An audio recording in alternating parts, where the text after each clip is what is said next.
Director no, no. Director no. Lights, camera, action. Director no, no. ಇಲ್ಲ ಇದು ಸಿಕ್ಕಾಪಟ್ಟೆ ಆಗಿದೆ ಆಕ್ಚುಲಿ ಎಕ್ಸ್ಪೀರಿಯನ್ಸ್ ಆಗಿದೆ. ಇದು ಡೈರೆಕ್ಟರ್ ಸೈಡ್ ಸ್ವಲ್ಪ ಜನ ರೈಟರ್ಸ್ಗಳು ಡಿಸ್ಕಷನ್ ಟೀಮು ಸೇರಿಸ್ಕೊಂಡು ಒಬ್ಬ ಡೈರೆಕ್ಟರ್ನ ಕಿಲ್ ಮಾಡೋದು. ಅದೇ ನಾನು ನಿಮ್ಗೆ ಹೇಳದ್ನಲ್ಲ, ಈಗ ರೋಚಕವಾಗಿ ಹೇಳೋದು, ಅದು ರೋಚಕವಾಗಿ ರೋಚಕತೆ ಹೇಳೋದ್ರಲ್ಲಿ ಬೇಕಾ ನೋಡೋದ್ರಲ್ಲಿ ಬೇಕಾ? ಇದೊಂದು ವರ್ಷನ್. ಇನ್ನೊಂದು ವರ್ಷನ್ ಇದೆ, ಒಂದು ರೈಟರ್ ಟೀಮ್ ಒಬ್ಬ ಡೈರೆಕ್ಟರ್ ಕಿಲ್ ಮಾಡೋದು. ಅದು ಗೊತ್ತಿಲ್ಲ, ಇರ್ಬೋದು. ನೀವು ಯಾವ ಆಂಗಲ್ ಅಲ್ಲಿ ಹೇಳಿ, ನಾನು ಖಂಡಿತವಾಗಿ ಎಕ್ಸಾಂಪಲ್ ಈಗ ನೀವು ಒಬ್ಬ ರೈಟರ್ ಅನ್ಕೊಳ್ಳಿ. ಓಕೆ, ನೀವು ಈಗ ರೈಟರ್ಸ್ ಅಂದಮೇಲೆ screen play writers, dialogue writers, story discussion team ಅಂತ ಇರುತ್ತೆ. ಅವ್ರು ತಗೊಂಡಿದ್ರೆ ಅಫಿಷಿಯಲಿ. ಹೌದು. ಒಬ್ಬ ಡೈರೆಕ್ಟರ್ ಬರ್ತಾನೆ. ಡೈರೆಕ್ಟ್ರು ಅವನೇನೋ ಒಂದು ಥಾಟ್ ಇಟ್ಕೊಂಡು ಬರ್ತಾನೆ. ಆ ಥಾಟ್ ನಿಮಗೆಲ್ಲ ಹೇಳ್ತಾರೆ, ನೀವು ಅದನ್ನು ಇಂಪ್ಲಿಮೆಂಟ್ ಮಾಡ್ತೀರಾ, ಎಕ್ಸಾಜರೇಟ್ಮೆಂಟ್ ಮಾಡ್ತೀರಾ, ಅಥವಾ ಅದರದ್ದು ಬೇರೆ ಬೇರೆ ಬೆಳೆಸ್ತಾ ಹೋಗ್ತೀರಾ. ಈ ಪಾಯಿಂಟಲ್ಲಿ ನೀವು ಏನೇ ಹೇಳೋ ಅವ್ನಿಗೆ ರಿಸೀವೇ ಆಗಲ್ಲ. ಯಾರಿಗೆ? ಡೈರೆಕ್ಟ್ರಿಗೆ. ಚೆನ್ನಾಗಿಲ್ಲ, ಚೆನ್ನಾಗಿಲ್ಲ, ಚೆನ್ನಾಗಿಲ್ಲ, ಚೆನ್ನಾಗಿಲ್ಲ, ಚೆನ್ನಾಗಿಲ್ಲ. ನೀವು ಟಾಪ್ ರೈಟರ್, ಅವಾಗ ಏನಾಗ್ಬಿಡುತ್ತೆ, ಇದಾಗಿದೆ ಡೆಫಿನೆಟ್ ಆಗಿರುತ್ತೆ. ಅಲ್ಲ, ಹೌದು, ಏನಿದೆ ಸರ್, ಎಲ್ಲರಿಗೂ ಒಂದು ತಾಳ್ಮೆ ಮಿತಿ ಅಂತಿದೆ. ತುಂಬಾ ತುಂಬಾ ನೇರವಾಗಿ ಮಾತಾಡ್ತಾ ಇದ್ದೀನಿ, ತುಂಬಾ ಮುಕ್ತವಾಗಿ. ಎಲ್ಲರಿಗೂ ಒಂದು ತಾಳ್ಮೆ ಮಿತಿ ಅಂತಿದೆ ಸರ್. ಚೆನ್ನಾಗಿಲ್ಲ ಅನ್ನೋದು ದೊಡ್ಡ ವಿಚಾರ ಅಲ್ಲ, ಏನ್ ಚೆನ್ನಾಗಿಲ್ಲ ಅಂತ ಹೇಳೋದು ದೊಡ್ಡ ವಿಚಾರ. ಏನ್ ಬೇಕು ಅಂತ ಹೇಳೋದೇ ಡೈರೆಕ್ಷನ್ ಅಂತ ನಾನು ಹೇಳ್ತಿರೋದು. ಮತ್ತೆ ತುಂಬಾ ಒಂದು ರೊಟೀನ್ ಡೈಲಾಗ್ ಇದೆ ನೋಡಿ, ಇನ್ನೂ ಏನೋ ಬೇಕು. ಆ ಇನ್ನೂ ಏನೋ ಬೇಕು ಅಂತ ಹೇಳೋದಕ್ಕೆ ಯಾರು ಬೇಕಾಗಿಲ್ಲ. ಡೈರೆಕ್ಟ್ರು ಪರ್ಟಿಕ್ಯುಲರ್ ಆಗಿ ಹೇಳ್ಬೇಕು. ಆಗ್ಲಿಲ್ವಾ, ಅಟ್ಲೀಸ್ಟ್ ಒಂದು ರೆಫರೆನ್ಸ್ ಹೇಳ್ಬೇಕು. ಈ ತರ ತಪ್ಪಿಲ್ಲ, ಇನ್ಸ್ಪಿರೇಷನ್ ಈ ತರ ಇಲ್ಲೊಂದು ಪಿಕ್ಚರ್ ಇದೆ ನೋಡಿ, ಈ ತರ ಅಷ್ಟು ಹೇಳಕ್ ಬಂದ್ರೆ ಮಾತ್ರ ಅವ್ನು ಡೈರೆಕ್ಟ್ರು. ಅದ್ ಬಿಟ್ಬಿಟ್ಟು ಚೆನ್ನಾಗಿಲ್ಲ ಚೆನ್ನಾಗಿಲ್ಲ ಅಂತಂದ್ರೆ ಏನಾಗುತ್ತೆ ಗೊತ್ತಾ, ಇಡೀ ಟೀಮು ಒಂದಿನ 2 ದಿನ ನೋಡ್ತಾರೆ, 3ನೇ ದಿನ ಅವನೇನು ಹೇಳ್ತಾರೆ ಅದನ್ನೇ ಮಾಡ್ಕೊಡ್ತಾರೆ. ಇಲ್ಲ, ಇದು ಆ್ಯಕ್ಚುಲಿ ಈಗ ನಾನು ಡೈರೆಕ್ಟ್ ಮಾಡಿರೋದ್ರಿಂದ ಮತ್ತು ನಾನು ಆ ಟೀಮಲ್ಲಿ ವರ್ಕ್ ಮಾಡೋದ್ರಿಂದ ಗೊತ್ತಾಗ್ತಿರುತ್ತೆ. ರೈಟ್ರು ತುಂಬ ಚೆನ್ನಾಗಿ ಬರೆದಿರ್ತಾರೆ. First impression the best impression ಅಂತ ಇರುತ್ತೆ, ಬರೆದಿರ್ತಾರೆ. ಇಲ್ಲಿ ಆಲ್ರೆಡಿ ಡೈರೆಕ್ಟ್ರಿಗೆ ಆ ಜಜ್ಮೆಂಟ್ ಹೊರಟೋಗ್ಬಿಟ್ಟಿರುತ್ತೆ. ಅವಾಗ ಏನು ಮಾಡ್ತಾನೆ ಗೊತ್ತಾ, ಓ ರಘು ಬೇಡ, ಇನ್ನೊಬ್ಬ ಇದ್ದಾನೆ, ಅವ್ನು ಬೇಡ, ಇನ್ನೊಬ್ಬ ಇದ್ದಾನೆ. ವೇವ್ ಲೆಂತ್ ಏನೋ ಮ್ಯಾಚ್ ಆಗ್ಬೋದು. ವೇವ್ ಲೆಂತ್ ಅಲ್ಲ ಅಣ್ಣ, ಅದು ಜಜ್ಮೆಂಟ್. ವೇವ್ ಲೆಂತ್ ಬೇರೆ, ಜಜ್ಮೆಂಟ್ ಬೇರೆ. ಇರ್ಬೋದು. ಓಕೆ, ಈ ಥರದ್ದು ಆಗಿ ಸಿನಿಮಾಗಳು ಕಿಲ್ ಆಗಿರೋ ಎಕ್ಸಾಂಪಲ್ಸ್ ನಿಮಗೂ ಗೊತ್ತು, ನನಗೂ ಗೊತ್ತು. ಖಂಡಿತ. ಓಕೆ, ಇದೊಂದು ಪಾಯಿಂಟು. ರಘು, ಆ್ಯಕ್ಚುಲಿ ನಿಮಗೆ ಸಿನಿಮಾದಲ್ಲಿ what is the favourite writer? Kannada. K V Raj ಇಷ್ಟ. ಕೆ ವಿ ರಾಜ್ ಅವರು ಇಷ್ಟ ಅಂದ್ರೆ ಫೈರ್.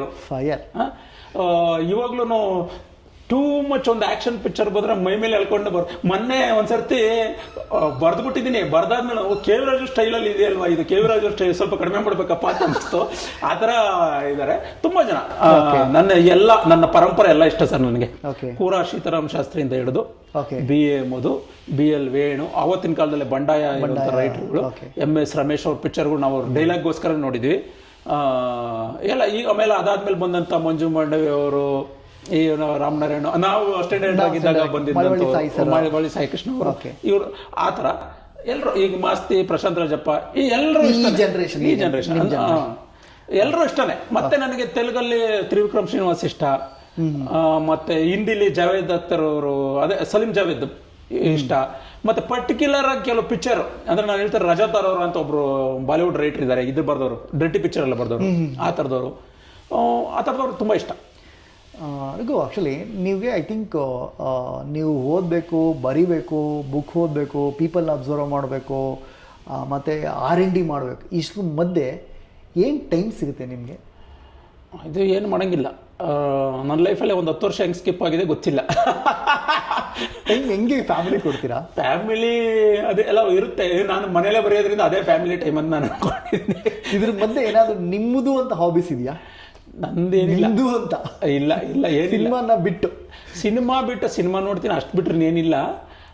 ಹೆಚ್ಚು ಕಮ್ಮಿ ಅಂದ್ರೆ ಮಾಮೂಲಿ ಎಲ್ಲೆಲ್ಲ ಬಂದು ಟೀ ಕುಡಿತೀವಿ. ಹೌದು, ಸಾಗರ್ ಗಾಡಿ ಬಂದ್ಬಿಟ್ಟು ಒಂದಷ್ಟು ಟೈಮ್ ಪಾಸ್ ಮಾಡ್ತೀವಿ. ಅದು ಒನ್ಸ್ ಅಗೇನ್ ಅವ್ರ ಸಿನಿಮಾ ಬಳಗನೆ ಇರುತ್ತೆ. ಇದು ತಪ್ಪಾ ಸರಿನಾ ಅಥವಾ ಬೇಕಾ ಬೇಡವಾ ಅನ್ನೋ ಜಿಜ್ಞಾಸೆ ಬಂದ್ರೆ ನಾನು ಹೆಂಗ್ ಜಸ್ಟಿಫೈ ಮಾಡ್ಕೊಂತೀನಿ ಅಂದ್ರೆ, ನನ್ನ ಕೆರಿಯರ್ನ ಬಿಗಿನಿಂಗ್ 10 ವರ್ಷದಲ್ಲಿ ತುಂಬಾ ಬ್ಲ್ಯಾಂಕ್, ಏನು ದೊಡ್ಡ ಪ್ರೋಗ್ರೆಸಿವ್ ಆಗಿ ಏನು ನಡೆದಿಲ್ಲ. ಅಷ್ಟೇ ಡೇಟರ್ ಆಗಿದ್ದಾಗ 1 ವರ್ಷಗಟ್ಟಲೆ ಖಾಲಿ ಕೂತಿದ್ದೀನಿ. ಅಪ್ ಟು ಬುಲೆಟ್ ಬಸ್ಸೆವರೆಗೆ, ಅಂದ್ರೆ ಈಗ ಹೆಚ್ಚು ಕಡಿಮೆ 21 ವರ್ಷನೇ ಆಗಿರ್ಬೋದೇ ನಾನು ಬಂದು. ಬುಲೆಟ್ ಬಸ್ಸೆವರೆಗೂ ಒಂಥರ ತಣ್ಣ ಕಣ್ಣಿಗೆ ಕಾಲಿನೇ ಇತ್ತು. ಹಂಗಾಗಿ ಈಗ ಸಿಕ್ಕಿರುವಾಗ ಬರ್ದ್ಬಿಡೋಣ ಅಂತ. ಆಮೇಲೆ ಮತ್ತೆ ನಾನು ಈ ರವಿ ಬೆಳಗೆರೆ ರೈಟಿಂಗ್ ನ ತುಂಬಾ ಓದಿ ಹೆಂಗಾಗ್ಬಿಟ್ಟಿದೆ ಅಂದ್ರೆ, ಅವ್ರು ಹೇಳ್ತಾರಲ್ಲ, ಅವ್ರು ಏನಂತಾರೆ, ಅಕ್ಷರ ರಾಕ್ಷಸನ ಏನೆಲ್ಲ ಹೇಳ್ತಾರೆ ಅವ್ರಿಗೆ ಅಭಿಮಾನಿಗಳು. ಒಂದು ಪುಸ್ತಕನ 4 ದಿನದಲ್ಲಿ ಅವರು ಟ್ರಾನ್ಸ್ಲೇಟ್ ಮಾಡಿದ್ರಂತೆ, ಬರೀತಾರೆ. ಅವ್ರನ್ನೆಲ್ಲ ನೋಡಿದಾಗ ಅವು ಪರವಾಗಿಲ್ಲಪ್ಪ, ಸಿಕ್ಕದಾಗ ಬರ್ದುಬಿಡ್ಬೇಕು ಅಂತ ಆ ನಿಟ್ಟಿನಲ್ಲಿ ಪ್ರಯತ್ನ ಮಾಡ್ತಿದ್ದೀನಿ. ತುಂಬಾ ನಿಮ್ಗೆ ಬರಿಬೇಕಾದ್ರೆ ಸಿಕ್ಕಾಪಟ್ಟೆ ಇನ್ಸ್ಪಿರೇಷನ್, ಸಿಕ್ಕಾಪಟ್ಟೆ ಎಕ್ಸೈಟ್ ಆದ್ರೆ ನಿಮ್ಮ ವೈಫ್ ಹತ್ರ ಡೈಲಾಗ್ನ ಹೇಳ್ತೀರಾ? ಹೇಳ್ತೀನಿ. ಕೆಲವು ಅವಳಿಗೆ ಪಾಪ, ಅವಳು ಒಂದು ಮುಗ್ದಳ್ಳಿ ಹುಡುಗಿ, ಅವಳಿಗೆ ಯಾವ ಎಷ್ಟು ಅರ್ಥ ಆಗುತ್ತೆ ಅಷ್ಟು. ತುಂಬಾ ಲಿಟ್ರೇಚರ್ ಏನಾದ್ರು ವಿಚಾರಗಳನ್ನ ಹೇಳಿದ್ರೆ ಅವಳು ಪಾಪ ಅವಳಿಗೆ ಅರ್ಥ ಆಗೋದಿಲ್ಲ. ನಮ್ಮ ತಾಲೂಕ್ ಅಳಿಯ ನೀವು, ನಮ್ಮ ಮೇಡಮ್ ಅವ್ರಿಗೂ ಟ್ರೈನ್ ಮಾಡ್ಬೇಕು ನೀವು. ಅವಳಿಗೆ ಅವಳ ಅಳತೆಗೆ ಏನು ಅರ್ಥ ಆಗುತ್ತೆ ಅದು. ಮತ್ತೆ ಇನ್ನೊಂದಿದೆ, ರಿಯಾಕ್ಷನ್ ಹೆಂಗಿರುತ್ತೆ ಅಲ್ಲ. ಮತ್ತೆ ನಾನು ಪರ್ಟಿಕ್ಯುಲರ್ ಆಗಿ ಬರೆಯೋದು ಯಾವಾಗ ಗೊತ್ತಾ, ಬರೆಯೋದು ಖುಷಿ ಆಗೋದು ಯಾವಾಗ ಅಂದ್ರೆ, ನಾನು ಟೀಮ್ಗೆ ರೀಡಿಂಗ್ ಕೊಡ್ತೀನಲ್ಲ, ಅದು ಓಕೆ. ಇನ್ನೇನು ಫೈನಲ್ ಆಗ್ತಿದೆ, ಒಂದು 2 ದಿನ ಸರಿಯಾಗಿ ನಿದ್ದೆ ಎಲ್ಲ ಆಗಿರಲ್ಲ. ಅವತ್ತು ಕೊಟ್ಟಿದ್ದ ದಿನ ಫುಲ್ ಖುಷಿಯಾಗಿರ್ತೀನಿ. ನಾನು ಹೆಂಡತಿ ಕೇಳ್ತಾಳೆ, ಅವಳು ಗುರುತಿಸ್ತಿ, ಏನು ಇವತ್ತು ರೀಡಿಂಗ್ ಕೊಟ್ಟು ಬಂದ ಅಂತಾಳೆ. ಅಂದ್ರೆ ಅವಳಿಗೆ ಗೊತ್ತಾಗತ್ತಿದೆ. ಅವ್ರ ರಿಯಾಕ್ಷನ್ ನನ್ನ ಮೇಯ್ನು, ಆಡಿಯನ್ಸ್ ರಿಯಾಕ್ಷನ್ ಆಮೇಲೆ. ಈಗ ಈ ಜೊತೆಗೆ ಈಗ ನನಗೆ ಆ್ಯಕ್ಚುಲಿ ನಿಮ್ಮ ಮನೆಗೆ ನಾನು ಬಂದಾಗ ಆ್ಯಕ್ಚುಲಿ ನೀವು ಒಂದು ಕಡೆ ಬರಿತಿರ್ತೀರಾ, ನಿಮ್ಮ ಮಗ ಒಂದು ಕಡೆ ಹೋಮ್ವರ್ಕ್ ಮಾಡಿದೆ, ಇಬ್ರದ್ದು ಸೇಮ್ ಇರುತ್ತೆ ಆ್ಯಕ್ಚುಲಿ. ಹೌದು, ಕರೆಕ್ಟ್ ಅಲ್ವಾ? ಹೌದು. ಸೊ ಅವಾಗ ಮಗ ಏನು ಫೀಲ್ ಮಾಡ್ತಾನೆ? ಅಪ್ಪಂಗೆ ಏನೋ ಹೋಮ್ವರ್ಕ್ ಕೊಟ್ಟವಲ್ಲ, ಸೇಮ್ ಹೋಮ್ವರ್ಕ್ ಫೀಲ್ ಮಾಡ್ತಾನೆ. ಆಮೇಲೆ ಅವನು ಸುಮ್ಮನೆ ಅವನೇನೋ ಹೆಲ್ಪ್ ಮಾಡ್ತಿರತ್ತಾರ, ನಾನು ಒಂದು ಡೈಲಾಗ್ ಹೇಳ್ತೀನಿ ಬರ್ಕೊ ಅಂತಾನೆ. ಆದ್ರೆ ಯಾವ್ದು ಕಾರ್ಟೂನ್ ಎಲ್ಲ ನೋಡ್ಬಿಟ್ಟು ಅವ್ನು ಒಂದ್ಸಲ ರೈಮ್ ತರದ್ ಏನೋ ಒಂದು ರೈಮಿಂಗ್ ಇರುತ್ತೆ ಅಷ್ಟೇ ಅದ್ರಲ್ಲಿ. ಆತರ ಅಲ್ಲ ಅಂದ್ರೆ ಹೇಳ್ತಾರಲ್ಲ, ನಾವೇನ್ ಮಾಡ್ತೀವಿ ಅದನ್ನೇ ಮಾಡ್ತೀವಿ, ನಾವ್ ಹೇಳೋದನ್ನ ಮಾಡಲ್ಲ ಅಂತ. ಸೊ ಹಂಗೆ ಆ ನಿಟ್ಟಿನಲ್ಲಿ ಅಟ್ಮಾಸ್ಫಿಯರ್ ಹಂಗೆ ಕ್ರಿಯೇಟ್ ಆಗುತ್ತೆ. ಮತ್ತೆ ನಾನು ಮನೆಯಲ್ಲೂ ಬರೀತೀನಿ, ನಾನು ಆಫೀಸಲ್ಲೂ ಬರೀತೀರಾ? Okay okay. ಸೊ ಮನೇಲೇ ಏನಂದ್ರೆ ಆ್ಯಕ್ಚುಲಿ ಅದೇ ರೈಟರ್ ಮನೆಯಲ್ಲಿ ಏನಂದರೆ ಅಟ್ಮಾಸ್ಫಿಯರ್ ಹೆಂಗಿರುತ್ತೆ ಅಂದರೆ, ಆ್ಯಕ್ಚುಲಿ ಅಡುಗೆ ಮಾಡೋ ಇನ್ ಕೇಸ್ ಕೆಲಸಕ್ಕೆ ಯಾರೋ ಇಲ್ಲೋ ಓದಿದೆ ಆ್ಯಕ್ಚುಲಿ, ಯಾವುದೋ ಡೈರೆಕ್ಟ್ರು ಮನೆಯಲ್ಲಿ ಕೆಲಸ ಮಾಡೋರು ಡೈರೆಕ್ಟ್ ಮಾಡ್ಬಿಟ್ರಂತೆ. ಇದಕ್ಕೆ ಅನುಭವ ಅಂದ್ರೆ ಇನ್ಫ್ಲೂಯೆನ್ಸ್ ಅಂತ. ಸೊ ಆ ಥರದ್ದು ಇನ್ಫ್ಲೂಯೆನ್ಸ್ ಮನೇಲಿ ಆಗುತ್ತೆ. ಖಂಡಿತ ಮನೇಲಿ ಬಿಟ್ಟಾಕಿ ನಮ್ಗಾಗಿರೋದು ಅದೇ ತಾನೆ. ಹೌದೌದು. ಅಲ್ಲಿ ಸಿನಿಮಾ ಜರ್ನಿಲಿ ಅವ್ರು ನಿಮ್ಮ ಹತ್ರ ಕಲ್ತಿದ್ದು ಇನ್ನೊಬ್ರ ಹತ್ರ ಬಳಸಿರ್ತೀನಿ, ಅವ್ರ ಹತ್ರ ಅಂದ್ರೆ ಗುರುಗಳು ಯಾರು ಅಂದ್ರೆ ಎಲ್ಲರೂ ಗುರುಗಳೇ. ಎಲ್ಲ ಗುರುಗಳು. ಹೌದು. ಕೆಲವರು ಕೆಟ್ಟದ್ ಮಾಡಿ ಗುರುಸ್ಥಾನದಲ್ಲಿ ಇರ್ತಾರೆ. ಅಂದ್ರೆ ಅವ್ರು ಮಾಡಿದ್ ನಾವು ಮಾಡಬಾರ್ದು ಅಂತ, ಇನ್ನೊಬ್ರು ಒಳ್ಳೇದು ಮಾಡ್ತಾರೆ. ಇದ್ರ ಜೊತೆ ಏನಾದ್ರು ಕೀ ಸ್ಕಿಲ್ಸ್ಗೆ ಏನಾರು ಇಟ್ಟಿದ್ದೀರಾ? ಅಂದರೆ ಸ್ಕಿಲ್ಸ್ಗಳು, ಎಕ್ಸಾಂಪಲ್ ನೀವು ಓಕೆ ನೀವು ಇದ್ರ ಬಗ್ಗೆ ಲಿರಿಕ್ಸು ಬರ್ದಿದ್ದೀರಾ? ಅದ್ರ ಬಗ್ಗೆ ಬರ್ದಿದ್ದೀನಿ. ಲಿರಿಕ್ಸು ಒಂದು 8-10 ಸಾಂಗ್ ಬರ್ದಿದ್ದೀನಿ. ಲಿರಿಕ್ಸ್ ಅಂದ್ರೆ ತುಂಬಾ ಇಷ್ಟ ನನಗೆ. ಅದ್ಯಾಕೋ ಆದ್ಮೇಲೆ ಕರಿತೀರಾ ನೀವು? ಅದು ಇನ್ನೊಂದು ಏನಂದ್ರೆ, ಮುಂಚೆ ನನಗೆ ಸ್ವಲ್ಪ ಮುಜುಗರ ಜಾಸ್ತಿ ಇತ್ತು, ಕೇಳ್ಕೊಂಡು ಹೋಗಿಲ್ಲ. ಹೃದಯ ಶಿವ ಎಲ್ಲ ನನ್ನ ಫ್ರೆಂಡ್ ನಾವೆಲ್ಲ ಒಟ್ಟಿಗೆ ಇದ್ದವರು. ನಾನು ಕೇಳ್ಕೊಂಡು ಹೋಗೋಕ್ಕೆ ಸ್ವಲ್ಪ ಮುಜುಗರ ಇತ್ತು.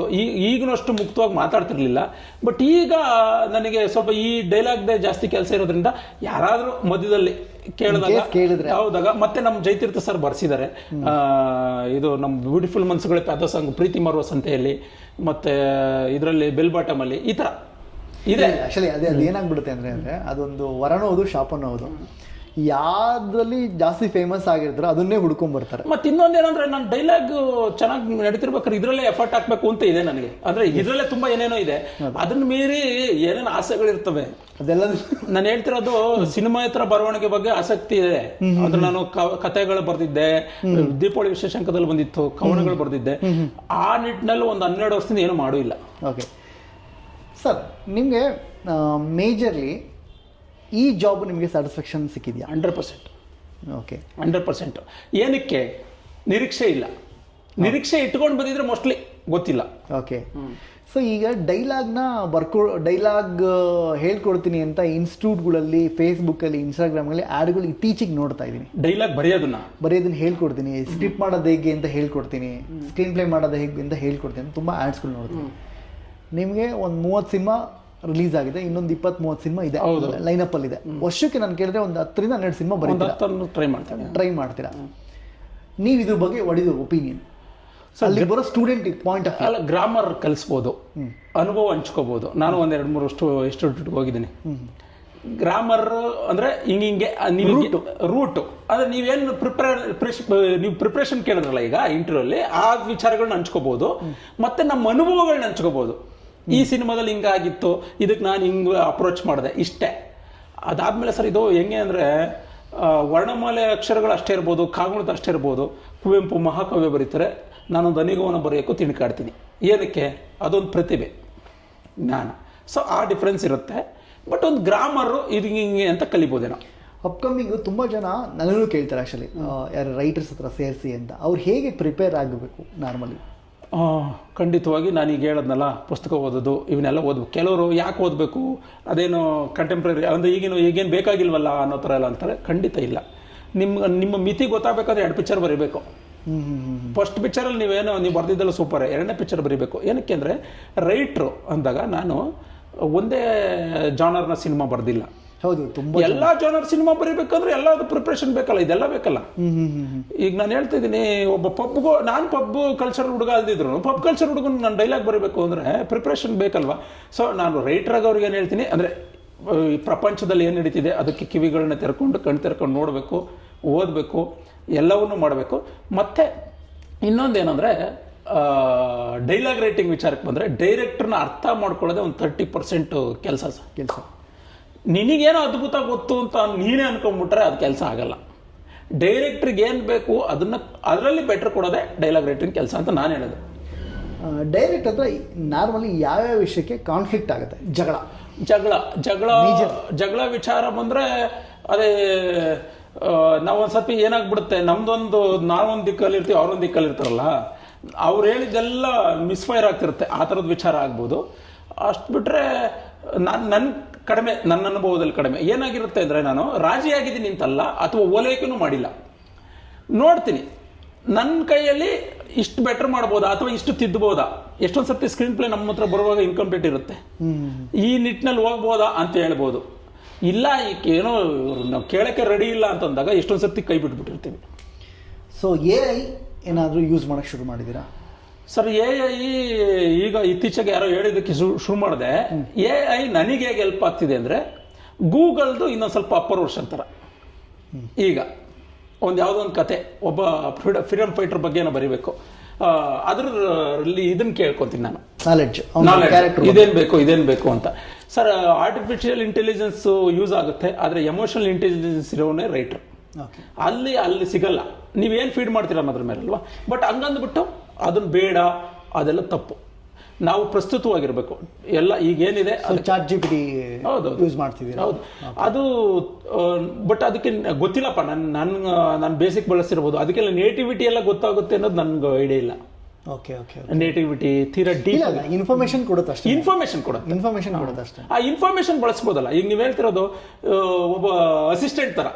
ಹೌದು, ನಿಮ್ಗೆ ಇನ್ನೊಬ್ಬ ಅಸಿಸ್ಟೆಂಟ್, ಫ್ರೀ ಅಸಿಸ್ಟೆಂಟ್ ಆ ನಿಟ್ಟಿನಲ್ಲಿ ಡೆಫಿನೆಟ್ ಆಗಿ ಹೆಲ್ಪ್ ಆಗುತ್ತೆ.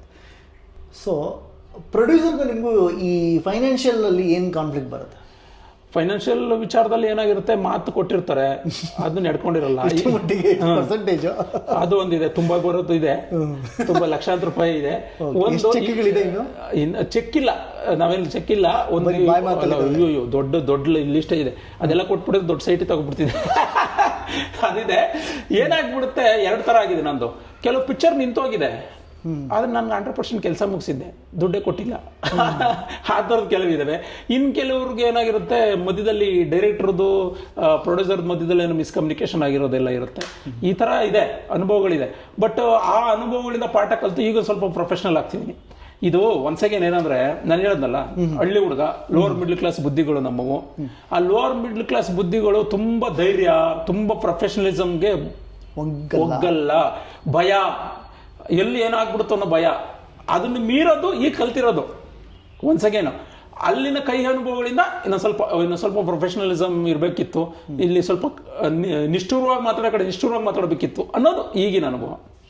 ಇದು ನನ್ನ ಈಗ ಚಾಲ್ತಿಯಲ್ಲಿರುವಾಗಲೇ ಅನುಭವ ಬಂದಿದೆ. ಮುಗಿದೋದ್ಮೇಲೆ ಅನುಭವ ಬಂದರೆ ಪ್ರಯೋಜನ ಇರಲಿಲ್ಲ. ಅವಾಗ ಯಾರು ಕೇಳೋದಿಲ್ಲ. ಸೊ ಆಕ್ಚುಲಿ ನಿಮಗೂ ಚೀಟ್ ಆಗಿದೆಯಾ? ಆಗಿದೆ. ವ್ಯಕ್ತಿಗಳು ಇದಾರಲ್ಲ, ಈ ಹಣಕಾಸಿನ ವಿಚಾರದಾಗ ಬಂದಾಗ ನೈತಿಕ ಮಟ್ಟ ತುಂಬ ಕಡಿಮೆ. ನನ್ನ ಅನುಭವ ಇದು. ನಾನು ಹೇಳ್ತಿರೋದು ಬರೀ ನನ್ನ ಫ್ರೆಂಡ್ ಸರ್ಕಲ್ ಅಲ್ಲಿ ದುಡ್ಡು ಇಸ್ಕೊಂಡು ಕೊಡೋದೇ. ಡೈಲಾಗಲ್ಲಿರೋ ಪ್ರಾಮಾಣಿಕತೆ, ಡೈಲಾಗ್ ಬರೆಸ್ಕೊಳೋರಲ್ಲಿರೋ ಪ್ರಾಮಾಣಿಕತೆ ಈ ಮಾತಲ್ಲಿ ಇರಲ್ಲ. ಮತ್ತಿನ್ನೊಂದು, ಕೆಲಸ ಆಗೋವರೆಗೂ ಒಂದು ಕೆಲಸ ಆದ್ಮೇಲೆ ಬೇರೆ, ಅವಶ್ಯಕತೆ ಮುಗಿದೋದ್ಮೇಲೆ ಹೌದು ಅಲ್ಲ ನಿಮ್ಗೆ ಅವ್ರ ನಡವಳಿಕೆ ಬೇರೆ ಇರುತ್ತೆ, ಇವ್ನಿಗೇನ್ ಕೊಡ್ತಿದ್ರು ನಡೀತಲ್ಲ ಅನ್ನೋದಿರುತ್ತಲ್ಲ, ಅದೇನ್ ಮಾಡಕ್ಕಾಗಲ್ಲ. ಮನುಷ್ಯರ ಮೇಲೆ ಸಣ್ಣತನಗಳು ಇದ್ದೇ ಇರಬೇಕು. ಸೊ ಆಕ್ಚುಲಿ ಕರ್ನಾಟಕದ ಅಂದರೆ ಕರ್ನಾಟಕದ ರೈಟರ್ಸ್ಗೋ ಅಥವಾ ಇನ್ನೆಲ್ಲ ತೆಲುಗು ಬರೋ ರೈಟರ್ಸ್ಗೋ ತಮಿಳ್ ಬರೋ ರೈಟರ್ಸ್ಗೋ ಇದು ತುಂಬ ನಡೆಯುತ್ತೆ ಕೆಲವೊಂದು ಜಾಗದಲ್ಲಿ. ಏನು ಡಿಫ್ರೆನ್ಸು, ಅದು ಎಷ್ಟು ಮಟ್ಟಿಗೆ ಸಕ್ಸಸ್ಸು ಅನ್ನೋ ಪಾಯಿಂಟಲ್ಲಿ. ಏನು ಪೇಮೆಂಟ್ ವಿಚಾರನ? ಪೇಮೆಂಟ್ ಅಲ್ಲ, ಕೆಲಸ ಪೇಮೆಂಟ್ ವಿಚಾರ. ನಾನು ತೆಲುಗುದು ಒಂದು ಪ್ರಾಜೆಕ್ಟ್ಗೆ ಹೋಗಿದ್ದೆ ಹರ್ಷ ಸರ್ ಜೊತೆ. ಅಲ್ಲಿ ಒಬ್ಬ ಡೈಲಾಗ್ ರೈಟರ್, ನಾನು ಯಾರನ್ನ ಸಜೆಸ್ಟ್ ಮಾಡಿದೆ, ಅವ್ರ ಪಿಕ್ಚರ್ ಜನರ್ಗೆ ಅವರ ಇದಕ್ಕೆ ಈ ಟೆಂಪೋಗೆ ಒಬ್ರು ಮ್ಯಾಚ್ ಆಗ್ತಾರೆ ನೋಡಿ ಅಂತ ಒಬ್ಬರು ದೊಡ್ಡ ಡೈಲಾಗ್ ರೈಟರ್. ಅವ್ರ ಪೇಮೆಂಟ್ ಕೇಳಿ ಗಾಬರಿ ಬಿದ್ದೋಗ್ಬಿಟ್ಟೆ. ಅವ್ರು ಬಂದಿಲ್ಲ. ನಾನು ಹೋದಾಗ ಯಾಕೆ ಸರ್ ಅಂತಂದ್ರೆ ಅವ್ರ ಪೇಮೆಂಟೇ ಬೇರೆ. ಅಂದ್ರೆ ನಾನು ಇಡೀ ಜೀವಮಾನದಲ್ಲಿ ಈಗ ಬರ್ದಿದ್ದಲ್ಲ ಒಟ್ಟು ಮೊತ್ತ ಒಂದು ಪಿಕ್ಚರು. ಅದೊಂದು ನಾನು ಹೇಳ್ತಿರೋದು ಪೇಮೆಂಟ್ ವಿಚಾರದ ಅನುಭವ. ಅಲ್ಲೂ ಕೂಡ ಚಾಲೆಂಜಸ್ ಇದೆ. ನಾನು ಅಲ್ಲೂ ಒಬ್ರು ಕೇಳಿದೆ, ಕೆಲಸ ಮಾಡ್ತಾ ನಿಮಗೆ 100% ಇಷ್ಟೊಂದು ದೊಡ್ಡ ಅಮೌಂಟ್ ಹೇಳ್ತಿರ್ತೀರಲ್ಲ ನೀವು, ಕರೆಕ್ಟಾಗಿ ಬರುತ್ತಾ ಅಂತ. ಅವ್ನು ಹೇಳ್ದ, ಸರ್ ಫಸ್ಟ್ ಅಡ್ವಾನ್ಸು 1-2 ಇನ್ಸ್ಟಾಲ್ಮೆಂಟ್ ಎಲ್ಲ ಕೊಡ್ಬೋದು ಸರ್, ಆಮೇಲೆ ಕೈ ಎತ್ಬಿಡ್ತಾರೆ ಸರ್. ಅಂದರೆ ಎಲ್ಲ ಕಡೆ ಮನುಷ್ಯರಿದ್ದಾರೆ, ಎಲ್ಲ ಕಡೆ ಮೋಸ ಇದೆ, ಎಲ್ಲ ಕಡೆ ಒಳ್ಳೆತನ ಇದೆ ಎಲ್ಲ. ಸೊ ಅಲ್ಲಿಂದ ಇಲ್ಲಿಗೆ ರೈತರು ತುಂಬ ಜನ ಬಂದಿದ್ದಾರೆ. ಓಕೆ, ಅದು ವರ್ಕ್ ಆಗುತ್ತೆ. ನಾವು ಬೇರೆಯವ್ರನ್ನ ಕರ್ಕೊಂಡ್ಬಂದಿರ್ತೀವಲ್ಲ ಸರ್, ಈಗ discussion team, Kannada discussion team work ಆಗ್ಬೋದು. ಓಕೆ, ನನ್ನ ಸಿನಿಮಾ ಅನ್ನೋದು ಒಂದು ನೇಟಿವಿಟಿ ಭಾಷೆ. ನಾನು ಹೇಳ್ಬೋದು ನೀವು ಗ್ಲೋಬಲ್ ಕಂಟೆಂಟ್ ಅಂತ. ಗ್ಲೋಬಲ್ ಕಂಟೆಂಟ್ ಇರ್ಬೋದು, ಅದಕ್ಕೆ ಲೋಕಲ್ ಅಪ್ರೋಚ್ ಬೇಕಾಗುತ್ತಲ್ಲ, ಅಲ್ಲಿ ಮಿಸ್ ಹೊಡಿತದೆ ಇದೆಲ್ಲ. ಬಟ್ ಗ್ಲೋಬಲ್ ಕಂಟೆಂಟ್ ಇದ್ದಾಗ ಡಿಸ್ಕಷನ್ಗೆ ಯೂಸ್ ಆಗ್ತಾರೆ. ನೀವು ಎಲ್ಲಿ ಹೇಗೆ ಬಳಸ್ತೀರಾ ಅವ್ರನ್ನ ಅಂತ. ಕೋರ್ ಐಡಿಯಾನೇ ಅವ್ರದ, ಅಥವಾ ಬೆಳೆಸೋದಕ್ಕೆ ಕರೆಸ್ತೀರಾ, ಆ ಥರ ಬೆಳೆಸೋದಕ್ಕೆ ಕರೆಸಿ ವರ್ಕ್ ಆಗ್ಬೋದು. ಸೊ ಆ ಡಿಫ್ರೆನ್ಸ್ ಇದೆ. ಈಗ ನನಗೆ ತೆಲುಗು ಸಿನಿಮಾ ಹೇಳಿದ್ರಲ್ಲ, ಅದು ನಮ್ಮ ಹರ್ಷ ಮಾಸ್ಟರ್ದು, ನಾನೊಂದು ವರ್ಷನ್ ಬರೆದೆ. ರೀಡಿಂಗ್ ಕೊಟ್ಟಾಗ ಚೆನ್ನಾಗಿತ್ತು, ಆದರೆ ಕನ್ನಡ ಸಿನಿಮಾನೇ ಕೇಳೋಣ ಅನಿಸ್ತಿತ್ತು ಅವ್ರಿಗೆ. ನನಗೆ ಬರೀಬೇಕಾದ್ರೆ ಅನಿಸ್ತು. ಯಾಕೆಂದರೆ ನೀವು ತೆಲುಗಲ್ಲಿ ನೀವು ರೈಟಿಂಗಲ್ಲಿ ನೋಡಿರ್ಬೋದು, ಮೊದಲು ಇಂಗ್ಲೀಷ್ನ ತುಂಬ ಕ್ಯಾಶುವಲಾಗಿ ಬಳಸ್ಕೊಡ್ತಾರೆ. ನಮ್ಮ ಕೈಲಿ ಆಗಲ್ಲ, ಇಂಗ್ಲೀಷಲ್ಲ ಮಿಕ್ಸ್ಡ್ ಜೊತೆ. ಇದೊಂದು ವಿಚಾರ ಹೇಳಲೇಬೇಕು ಸರ್. ಆ್ಯಕ್ಚುಲಿ ತುಂಬ ಜನ ನನಗೆ ಹೇಳ್ತಾರೆ, ಇದು ನೀವು ಹೇಳಿದ್ರೆ ಕ್ಲಾರಿಟಿ ಅಂತ ಹೇಳುತ್ತೆ ಸರ್. ಆ್ಯಕ್ಚುಲಿ ಕನ್ನಡ ರಿದಮಿಗೂ ಡೈಲಾಗ್, ಹೌದು, ತೆಲುಗು ರಿದಮಿಗೂ ಚೇಂಜ್ ಇರುತ್ತಂತೆ. ನಿಮಗೆ ಸ್ವೀಟಾಗಿ ಕೇಳುತ್ತೆ. ಖಂಡಿತ ಇದೆ. ಇಲ್ಲಿ ಹೊಗಳೋರು ಜಾಸ್ತಿ ಆಗ್ಬಿಟ್ಟವ್ರೆ, ತೆಲುಗು ಹಂಗೆ ಡೈಲಾಗ್ ಇರುತ್ತೆ, ಹಿಂಗೆ ಡೈಲಾಗ್ ಇರುತ್ತೆ ಅಂತ. ಅದು ಟೆಕ್ನಿಕಲಿ ಹೇಳಿ ಸರ್. ನಿಮಗೆ ಈ ಸೊಗಡು ಇದೆಯಲ್ಲ, ಈಗ ಸುಮ್ಮನೆ ಜೋಗಿ ಡೈಲಾಗ್ ಇದೆಯಲ್ಲ ಸರ್, ಡೈಲಾಗ್ ಕೂಡ ಒಂದು ಮೇಜರ್ ಕಾಂಟ್ರಿಬ್ಯೂಷನ್ ಸಿನಿಮಾಗೆ. ಆ ದಾಟಿ ಹಂಗೆ ಕನ್ನಡ ಅಂತ, ಅವು ಚಾಮರಾಜನಗರದ ಭಾಷೆ, ಅದನ್ನು ಕರೆಕ್ಟಾಗಿ ಯಾವ 2 ಲ್ಯಾಂಗ್ವೇಜು ರಿಮೇಕ್ ಆಯಿತು, ಆದರೂ ಕ್ಲಿಕ್ ಹಾಕಾಗಿಲ್ಲ. ಅಂದರೆ ಜೋಗಿ ಅಂತ ಸಿನಿಮಾಗಳು ನೇಟಿವಿಟಿಯ ಜೊತೆಗೆ ಬಿಲ್ಡ್ ಆಗಿದ್ದಾವೆ ಅವು. ಈಗ ನಾನು ಹೇಳ್ತಿರೋ ಸೂರಿ ಸರ್ ಸಿನಿಮಾ ಇದೆಯಲ್ಲ, ಸೂರಿಯವರ ಪ್ರಪಂಚ ಅದು. ಸೊ ಹಂಗಾಗಿ ಸೂರಿಯವರ ಪ್ರಪಂಚನ ಬೇರೆಯವ್ರು ಕಟ್ಕೊಡೋಕ್ಕಾಗಲ್ಲ. ಏನಕ್ಕೆ ಕಂಪ್ಯಾರಿಸನ್ ಮಾಡ್ತಿರ್ತಾರೆ ಸರ್. ನಾನು ನಿಮಗೂ ಮಾಡಿದ್ರೆ ರೈಟ್, ನಿಮಗೂ ಬಿಟ್ಟಿರೋ. ಹೌದು ಬಿಟ್ಟಿಲ್ಲ. ಹೌದು, ತೆಲುಗು ಸಿನಿಮಾ ಮಾಡ್ತಾರೆ, ತಮಿಳ್ ಸಿನಿಮಾ ಮಾಡ್ತಾರೆ, ನೀವು ಯಾಕೆ ಹಂಗೆ ಮಾಡಲ್ಲ? ಇಲ್ಲ. ಮತ್ತು ಇನ್ನೊಂದು ನಾನು ಎಲ್ಲರಿಗೂ ಹೇಳ್ತೀನಿ, ಇದು ನಾನೇನು ಎಸ್ಕೇಪ್ ಆಗೋಕೆ ಹೇಳ್ತಿರೋದಲ್ಲ, ಸತ್ಯ ಹೇಳ್ತಿರೋದು. Telugu cinema, Tamil cinema, Kannada cinema ಅಂತೆಲ್ಲ ಮಾತಾಡ್ತೀವಲ್ಲ, ಅಲ್ಲಿ ಚೆನ್ನಾಗಿರುತ್ತೆ, ಇಲ್ಲಿ ಚೆನ್ನಾಗಿರುತ್ತೆ ಇರ್ಬೋದು, ಒಂದಷ್ಟು ಅನುಪಾತದಲ್ಲಿ ವ್ಯತ್ಯಾಸ ಇರ್ಬೋದು. ಆದರೆ ಎಷ್ಟೋ ಜನಕ್ಕೆ ಗೊತ್ತಿಲ್ಲದಿರೋ ವಿಚಾರ ಏನಂದರೆ, ಗೆದ್ದಿರೋ ಸಿನಿಮಾ ಮಾತ್ರ ಇಲ್ಲಿ ಬರೋದು, ಸೋತಿರೋ ಸಿನಿಮಾ ಬರಲ್ಲ. ಎಲ್ಲ ಇಂಡಸ್ಟ್ರಿಯಲ್ಲೂ ಸಕ್ಸಸ್ ರೇಷು ಇಷ್ಟೇ ಇರೋದು, ನಮ್ಮದೇ ಇಷ್ಟೇ ಇರೋದು. ನನ್ನ ಅನುಭವ ಹೇಳ್ತೀನಿ. ನಾನು ಅಸಿಸ್ಟೆಂಟ್ ಡೈರೆಕ್ಟರ್ ಆಗಿದ್ದಾಗ ಚೆನ್ನೈಗೆ ಹೋಗ್ತಿದ್ದೆ. AVM ಸ್ಟುಡಿಯೋ ಮುಂದೆ ಪೋಸ್ಟರ್ ಅಂಟಿಸ್ತಿದ್ರು. ಆ ಪಿಕ್ಚರ್ಗಳು ನಾವು ನೋಡೇ ಇರಲ್ಲ. ಎಷ್ಟು ಕೆಟ್ಟ ಪೋಸ್ಟರ್ಗಳು, ಎಷ್ಟು ಕೆಟ್ಟ ಇವು ಅಭಿರುಚಿಗಳು. ಹೈದರಾಬಾದಲ್ಲಿ ನೀವು ಹೋದ್ರೆ ಪೇಪರ್ ಆ್ಯಡ್ ತೆಗೆದು ನೋಡಿದ್ರೆ 11 ಸಿನಿಮಾ 12 ಸಿನಿಮಾ. ನಾನು ತೆಲುಗು ರೈಟರ್ ಇಲ್ಲಿ ಕೆಲಸ ಮಾಡಕ್ಕೆ ಬಂದಾಗ ಅವನೊಂದು ತುಂಬ ಒಳ್ಳೆ ಕತೆ ಹೇಳ್ದ. ನಾನು ಇಂಪ್ರೆಸ್ ಆಗಿ ಫಿದಾ ಆಗ್ಬಿಟ್ಟು ಕೇಳಿದೆ, ಇಷ್ಟು ಒಳ್ಳೆ ಕತೆ ಇಟ್ಕೊಂಡು ಇಲ್ಲೇ ಯಾಕೆ ಬಂದಿದೆ, ಅಲ್ಲೋಗಿ ಮಾಡು ಅಂತ. ನನ್ನ ಫೀಲ್ ಏನು, ತೆಲುಗು ಇಂಡಸ್ಟ್ರಿ ತುಂಬ ದೊಡ್ಡದು ಅಂತ. ಇನ್ನೊಂದು ಸೂಪರ್ ಜೋಕ್ ಹೇಳ್ತೀನಿ ಕೇಳಿ. ಕನ್ನಡದವರು ತೆಲುಗುಗೆ ಹೋಗಿ ಪಿಕ್ಚರ್ ಮಾಡಲ್ಲ, ಕನ್ನಡದವರು ತಮಿಳಿಗೆ ಹೋಗಿ ಪಿಕ್ಚರ್ ಮಾಡಲ್ಲ. ನಮಗಿಂತ ಬರೋರ ಸಂಖ್ಯೆ ಜಾಸ್ತಿ ಇದೆ. ತೆಲುಗು ರಿಲೀಸ್ ಸಿನಿಮಾ ಮಾಡಕ್ಕೆ ಬರ್ತಾರೆ, ತಮಿಳು ರಿಲೀಸ್, ಯಾಕಂದರೆ ಇಲ್ಲಿ ತುಂಬ ಅವಕಾಶಗಳಿದೆ. ಹೌದೌದು. ನನಗೆ ಭ್ರಮೆ ಹೊರಟೋಯ್ತು ಕೆಲವು ಅನುಭವಗಳಿಂದ. ಅವನಿಗೆ ನಾನು ನಮ್ಮದು ಒಂದು ಈಗ ಏನು ಅನ್ಕೊಂತೀವಿ ನಾವು, ತೆಲುಗು ಇಂಡಸ್ಟ್ರಿ ತುಂಬ ದೊಡ್ಡದು, ಅಲ್ಲಿರೋದೇ ದೊಡ್ಡ ಪುಣ್ಯ ಅನ್ನೋದು ಒಂದು ನನ್ನ ಭಾವ ಇರುತ್ತಲ್ವ. ನಾನು ಅವ್ನು ತುಂಬ ನಿಜವಾಗಿ ಒಂದು ಒಳ್ಳೆ ಕತೆ ತಂದಿದ್ದ ಅವನು. ಬಟ್ ಅಲ್ಲಿ ಪ್ಲಸ್ ಪಾಯಿಂಟ್ ಏನಂತ ಹೇಳಿದ್ರೆ, ಇನ್ನೂ ಬೈಯಿಂಗ್ ಚೆನ್ನಾಗಿದೆ, ಒಂದು ಸ್ವಲ್ಪ ನಮಗಿಂತ ಬೆಟರ್. ನಾನು ಸುಮ್ಮನೆ ಕಾಮಿಡಿ ಹೇಳ್ತೀನಿ. ನಾನು ಹರ್ಷ ಮಾಸ್ಟರ್ ನನಗೂ ಆಗಿದ್ದು ಒಂದು ಅನುಭವ. ಅದೇ ಹೇಳೋದ್ನಲ್ಲ, ಪೇಮೆಂಟ್ ವಿಚಾರ. ಆರ್ಟಿಸ್ಟ್ ಅಲ್ಲ ಇವರು ಡೈಲಾಗ್ ರೈಟರ್ದು. ಅದಾದ್ಮೇಲೆ ಬಂದವರು ಒಂದು ದೊಡ್ಡ ಅಮೌಂಟ್ ಕೇಳಿದ್ರು, ಎಲ್ಲ ಆಯಿತು. ಹರ್ಷಮಷ್ಟಿ, ರಘು ನೀವು ಎಷ್ಟು ಪಿಕ್ಚರ್ ಬರ್ತಿದ್ರಲ್ಲ, ಇಲ್ಲಿ ಇದ್ಬಿಟ್ಟಿದ್ರೆ BMW ಓಡಾಡ್ಬಿಡ್ತಿದ್ರಲ್ರಿ ಅಂದರು. ಅದಕ್ಕೆ ನಾನು ಇಮ್ಮಿಡಿಯೇಟ್ ಅನಿಸಿದ್ದು, ಸರ್ ಸದ್ಯ ನಾನು ಒರಿಯಾದಲ್ಲೋ ಬೆಂಗಾಲಲ್ಲಿ ಇದೇ ಸ್ಕೂಟಲ್ಲಿ ಓಡಾಡ್ಬೇಕು ಸರ್, ಬಚಾವ್ ಆಗ್ಬಿಟ್ಟಿದ್ದೆ. ಅಂದ್ರೆ ನೀವು ಅದನ್ನು ನೋಡ್ಬೇಕಲ್ಲ, ಪಾಸಿಟಿವ್ ಸೈಡು. ಕರ್ನಾಟಕ ನಿಮಗೆ ಬೇರೆ ಇಂಡಸ್ಟ್ರಿಗಿಂತ ಬೆಟರ್ ಇದೀವಲ್ಲ ನಾವು. ಅಂದ್ರೆ ನಾವು ಹೇಳ್ತಿರೋದು ಬರೀ ಅದನ್ನೇ ಮೆರೆಸೋದಲ್ಲ, ಇಲ್ಲೂ ಇದೆ. ಮತ್ತು ಇನ್ನೊಂದು ಏನಂದ್ರೆ ತುಂಬ ಗಟ್ಟಿಯಾಗಿದೆ ನಮ್ಮ ಸಿನಿಮಾಗಳು. ಮುಂಚೆ ನಾನು ಹೇಳ್ತಿರೋ ಪರಂಪರೆ ವಿಚಾರಕ್ಕೆ ಬಂದರೆ ಕನ್ನಡದ ಸಿನಿಮಾಗಳ ಪರಂಪರೆ ಗಟ್ಟಿಯಾಗಿದೆ. ಪುಟ್ಟಣ್ಣ, ದೊರೆ ಭಗವಾನ್ ಕಾಲದೆಲ್ಲ ಇದೆಯಲ್ಲ ನಿಮಗೆ. ಹೌದೌದು. ಅಯ್ಯೋ, ಈಗ ನಾವಿಲ್ಲಿ ಕೂತ್ಕೊಂಡು ಮಾತಾಡ್ತಿದ್ದೀವಿ ಅಂದರೆ ಹೌದು, ಹಿಂದೆ ಹೋಗಿದ್ರೆ ಇಂಡಸ್ಟ್ರಿ ಮುಚ್ಚೋಟ ಬಿಟ್ಟಿರೋದು. ಈ ಚಲಾವಣೆ ಇವರು ಇವತ್ತು ಇವ್ರು ದೊಡ್ಡವ್ರು ಇರೋದಕ್ಕೆ ಇವತ್ತು ಇರೋದು. ನಾವು ಫೋಟೋ ಹಾಕೊಂಡಿದ್ದೀವಿ ಅಂದರೆ ಇವರಿಲ್ಲ ಅಂದರೆ ಇಂಡಸ್ಟ್ರಿ ಇಲ್ಲ, ಖಂಡಿತ ಇಲ್ಲ ಸರ್. ಅವರು ವೈಯಕ್ತಿಕವಾಗಿ ಅವರು ಪಿಕ್ಚರ್ ಚೆನ್ನಾಗಿ ಮಾಡೋಕ್ಕೆ ಮಾಡಿರ್ಬೋದು, ಆದರೆ ಕಾಂಟ್ರಿಬ್ಯೂಷನ್ ದೊಡ್ಡದು. ನಿಮಗೆ ಒಂದು ಎಲ್ಲೋ ಒಂದು ಕಡೆ ಈಗ ನಾನು ಹೇಳ್ತಿರೋದು, ಅಪ್ಪ ಜಮೀನು ಮಾರ್ಕೊಂಡ್ಬಿಟ್ರೆ ಮಗನಿಗೇನು ಏನಿಲ್ಲ, ಮಗನಿಗೇನಿಲ್ಲ. ನಮ್ಮ ಹಿರಿಯರು ಜಮೀನ ಮಾರಿಲ್ಲ, ಉಳಿಸೋಗವ್ರೆ. ನನಗೋ ಕನ್ನಡದಲ್ಲಿ ಗುರು ಈ ಹೀರೋ ಗುರು ಡೈಲಾಗ್ ಅಂದರೆ ಈ ಹೀರೋ ಹೇಳಿದ್ರೆ ಎಕ್ಸ್ಟ್ರಾಡಿನರಿ ಹೀರೋ ಯಾರು ಸರ್? ಮಾಸ್ ಬಂದರೆ ಯಶ್ ಅನ್ಸುತ್ತೆ ನನಗೆ. ಈಗ ನಾನು ಬರೋವರೆಗೂ ನನ್ನವ ಇದೆಯಲ್ಲ, ಅದು ಬೇರೆಯವ್ರು ಹೇಳಿದ್ರೆ ಅಷ್ಟು ಇಂಪ್ಯಾಕ್ಟ್ ಇರ್ತಿರ್ಲಿಲ್ವೇನೋ. ಈಗ ನಾನು ಮತ್ತೆ ನವಗ್ರಹ ಪಿಕ್ಚರ್ ನೋಡಿದಾಗ ನಿಜವಾಗಿ ಅನ್ನಿಸ್ತು, ದರ್ಶನ್ ಅವ್ರನ್ನ ಬಿಟ್ಟರೆ ಬೇರೆಯವ್ರಿಗೆ ಇದು ಕೂರ್ತಿರ್ಲಿವೇನೋ ಅಂತ, ಆ ಥರ ಅನಿಸಿದೆ. ಮತ್ತು ಜಗ್ಗೇಶ್ ಅವ್ರ ಟೈಮಿಂಗ್ ಇದೆಯಲ್ಲ, ಸೂಪರ್ ಟೈಮಿಂಗು. ಡೈಲಾಗ್ ರೈಟ್ರಿಗೆ ಖುಷಿ ಆಗುವಂಥ ಟೈಮಿಂಗು. ಅದಕ್ಕೆ ನನ್ನ ಬೆಲ್ ಬಟನ್ ಬರೀಬೇಕಾದ್ರೆ ಇನ್ನೂ ಮುಂಚೆ ಬೇಸಿಕ್ ವರ್ಷನ್ ಬರೀಬೇಕಾದ್ರೆ ಹೀರೋ ಫಿಕ್ಸ್ ಆಗಿರಲಿಲ್ಲ, ಜಗ್ಗೇಶ್ ಅವ್ರನ್ನೇ ಮೈಂಡಲ್ಲಿ ಇಟ್ಕೊಂಡು ಬರೋದು. ಹೌದು, ಖಂಡಿತವಾಗಿ. ಈಗ ನಾನು ಗುರುಪ್ರಸಾದ್ ಅವರು ಮತ್ತು ಜಗ್ಗೇಶ್ ಅವ್ರ ಕಾಂಬಿನೇಷನ್ನು ಬಿಟ್ಟಿದ್ದು. ಅಂದರೆ ಡೈಲಾಗ್ ಪ್ರಧಾನವಾದ ಸಿನಿಮಾಗಳಲ್ಲಿ ಬಂದರೆ ಸೂಪರ್. ಎಮೋಷನ್ ಶಿವಣ್ಣ, ನಾನು ವೇದದಲ್ಲೆಲ್ಲ ನೋಡಿದ್ದೀನಿ, ತುಂಬ ಚೆನ್ನಾಗಿ. ಹೌದು. ರೈಟರ್ಸ್ದು ಏನು ಪ್ರಾಬ್ಲಮ್ ಇರುತ್ತೆ?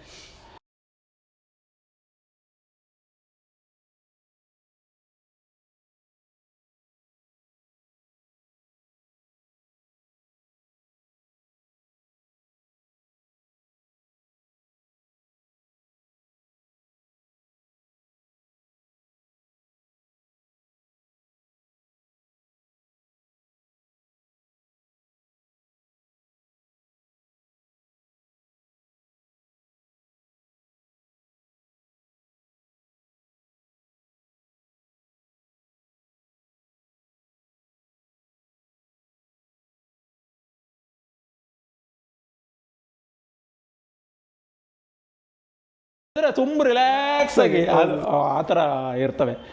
ಇದು ಸಮಸ್ಯೆಗಳು ನಮ್ಮ ಸಮಸ್ಯೆ ನಾವೇ ಹುಡ್ಕೊಂಡಿರೋ ಒಂದು ಮೆಡಿಸಿನ್ನು ಅಥವಾ ಏನು ಮಾರ್ಗೋಪಾಯ, ಆ ಥರ ತುಂಬ ಇದೆ. ಮತ್ತು ಈ ಕೇಳ್ಬೋದು, ಕೆಲವು ಹೊರಗಡೆ ಹೋಗಿ ಬರ್ತಾರೆ, ಆ ಥರದ್ದೇನು ನಮ್ದೇನು ಪ್ರಾಕ್ಟೀಸ್ ಇಲ್ಲ, ನಮ್ಮ ಮನೆ ಅದು ಇದು. ಟೂ ಮಚ್ ಫ್ಯಾನ್ಸಿ ನಾವೇ ಮಾಡ್ಕೊಂಡ್ಬಿಟ್ರೆ ಅದನ್ನ ಮೇಂಟೈನ್ ಮಾಡೋದು ಕಷ್ಟ.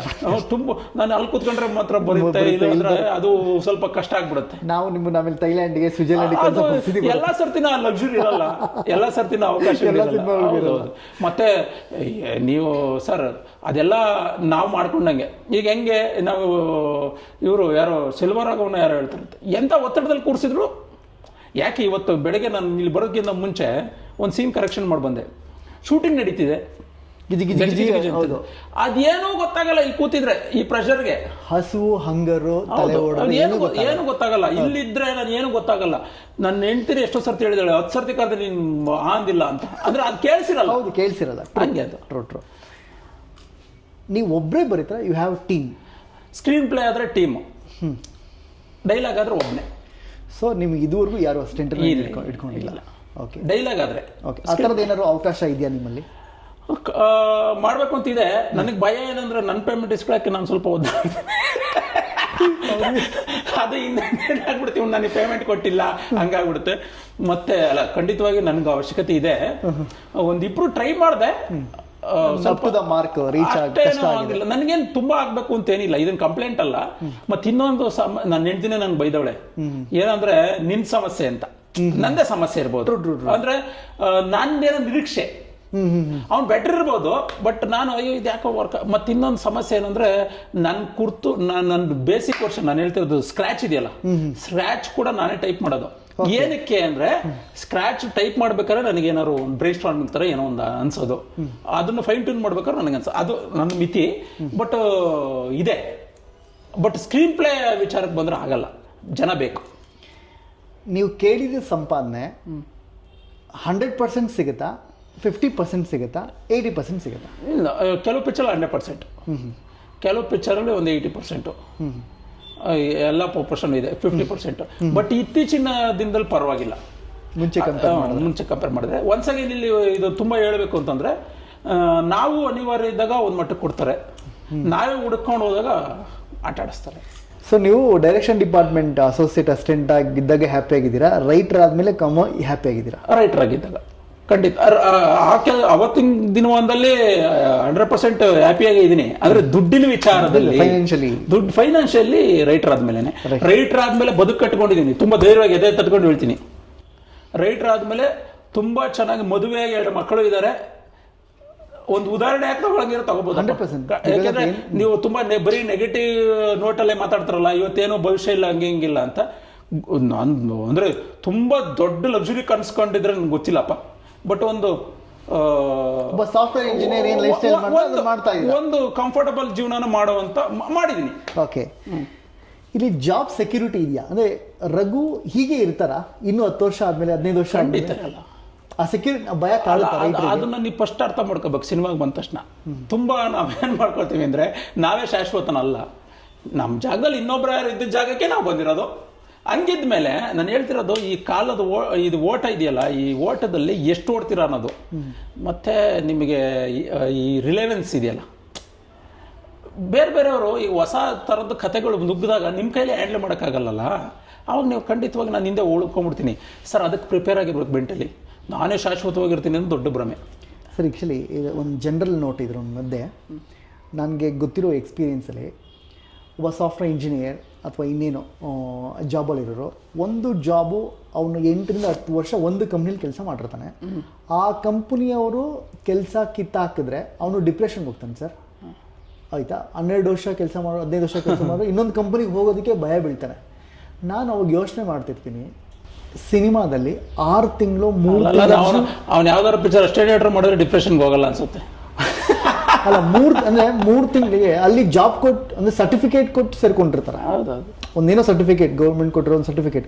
ನಮ್ಗೆ ಯಾವ ಸರ್ಟಿಫಿಕೇಟು ಇಲ್ಲ. ಅಲ್ಲ, ನಾನು ಸೂಸೈಡ್ ನ್ಯೂಸ್ಗಳೆಲ್ಲ ನೋಡಿದಾಗ ನಮ್ಮ ಯಾರೋ ಫ್ರೆಂಡ್ಸ್ಗೆ ಹೇಳ್ತಾ ಇರ್ತೀನಿ, ಇವರೆಲ್ಲ ಅಷ್ಟೇ ಡೈರೆಕ್ಟರ್ ಆಗ್ಬಿಟ್ಟಿದ್ರೆ ಸೂಸೈಡ್ ಮಾಡ್ಕೊತಿರ್ಲಿಲ್ಲ ಅಂತ.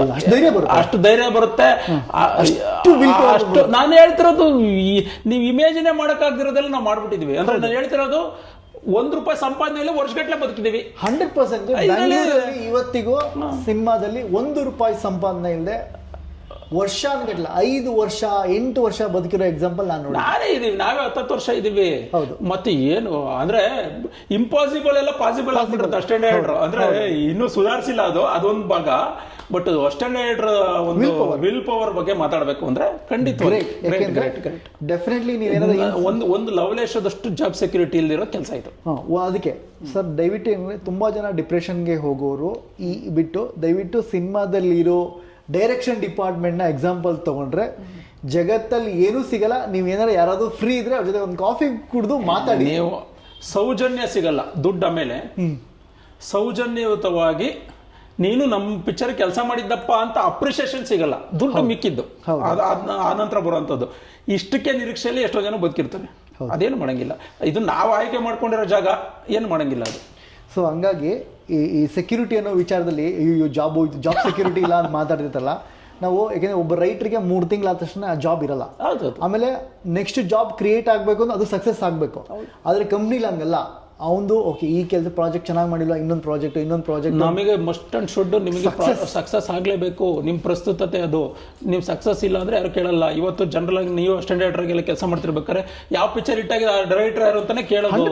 100% ಅದಿದೆ. So majorly it is creative. ಒಂದ್ ಕಡೆ ಅದು, ಇನ್ನೊಂದು ಕಡೆ ಸ್ಯಾಚುರೇಷನ್ ಪಾಯಿಂಟ್ ಅಂತಿದೆ. ಅದು ಗೊತ್ತಿಲ್ಲ ನನಗೆ ಎಲ್ಲಿವರೆಗಿರುತ್ತೆ ಅಂತ. ಅಂದ್ರೆ ಯಾರೋ ದೊಡ್ಡ ರೈಟರ್ ಕೇಳಿದೆ, ಓಡಿ ಸಾಕಾಗೋಗಿದೆ ಕಣಪ್ಪ ಅಂತಂದ್ರಂತೆ. ಅಂದ್ರೆ ಆ ಮಟ್ಟಿಗೆ ನಾನಿನ್ನೂ ಅನ್ಸಿಲ್ಲ. ಬಟ್ ಅನ್ಸಿದ ದಿನ ನಾನು ಈ ಕೆಲಸ ಬಿಟ್ಟು ಮುಂದೆ ಬೇರೆ ಏನೋ ಮಾಡ್ತೀನಿ. ಯಾವ ಜಾನರ್ ಇಷ್ಟ ಅಜ್ಜಿ ನಿಮಗೆ? ನನಗೆ ಕಾಮಿಡಿ ಇಷ್ಟ.